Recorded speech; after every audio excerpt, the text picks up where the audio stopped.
এই যে আমরা চলে যাচ্ছি পবিত্র হতে, মানে একদম শুদ্ধ হতে, মানে বুঝতেই পারছো। কাটোয়া চললাম গঙ্গা স্নান করতে।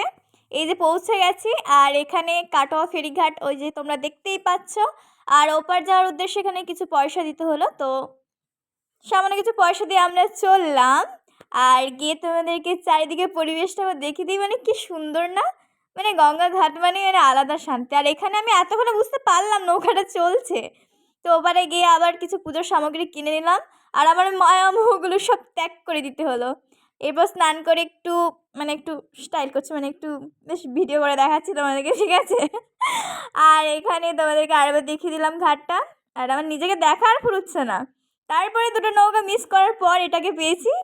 তো এখানে এসে আবার এপারে ঠাকুরকে প্রণাম করে নিলাম, তারপর বাড়ি ফেরার পালা। আর ও বললো যে আলতা সিঁদুর কিনবে, আর আমি এখানে একটু ভিডিও করে নিলাম। তো ভিডিওটা ভালো লাগলে অবশ্যই লাইক, কমেন্ট, শেয়ার আর সাবস্ক্রাইব করে দিও। টাটা।